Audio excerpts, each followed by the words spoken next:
So we almost paid thousands more for the exact same cruise just because of one timing mistake, paying it off too early. And the crazy part, most people think paying it down early is the smart move. And honestly, we used to think that too. But that's actually where people lose the most flexibility and sometimes the most money. Because once you rush to pay it off, you're locking yourself into whatever version of that trip you picked on that day. And here's the part that most people don't realize. When you go straight to the brand website, you're usually being shown the lowest price looking option first. That often means non-refundable deposits, less flexibility to make changes, and fewer options if something better comes along. You may be locking it into the least flexible rate. In a second, I'll show you the exact cruise where that was over a $2,600 per couple difference for the same exact cruise. Same ship, same itinerary, same room type.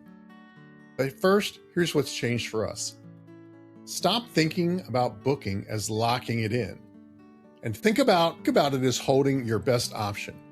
Because in particular with cruises, you usually have until the final payment window to improve the trip. So if the price drops, if a stronger promo comes out, or if a better perk gets added, you still have room to make it better. But here's the real question. How would you even know something changed? Because if you're booking it yourself, that means checking their website regularly, watching for price drops, and there are some apps out there that you can get to signal this for you, and looking for new promotions coming out all the time. Then contacting the cruise line and asking them to reprice it.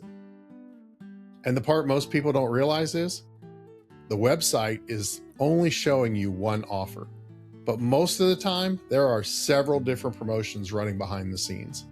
That's one of the biggest reasons people use an advisor.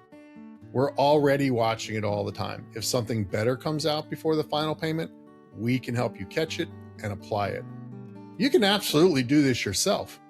You just have to enjoy checking back all the time and doing the work yourself. And a lot of people do like that. But if you don't, an advisor's there for you. If this helps you travel smarter, hit subscribe. We break this kind of stuff down all the time. And if you're thinking about your next trip, want to see our latest specials, or even want to learn how to become a travel advisor, even if you're just seeking the discounts for yourself, scan the QR code and come check out our page. So that perfect example, there's a fall 2020 set sailing out of Boston. It's 11 nights. That's fall foliage up the eastern coast with an overnight stop as well. Most people are seeing it priced at around $5,700 a person.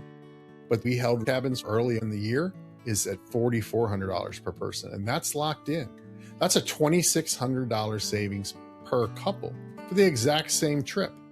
This isn't a basic room either. This is a veranda balcony cabin, and it's $900 down.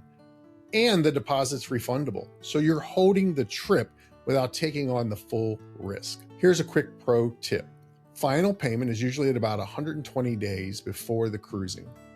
That's when the flexibility matters the most. So instead of paying it off early, you can hold the money yourself or even make small payments if you want, but don't rush to pay it in full. So when you book, are you locking in the first thing you see or giving yourself room to make it better? Because sometimes that one decision is worth thousands. Stay wonder-worthy.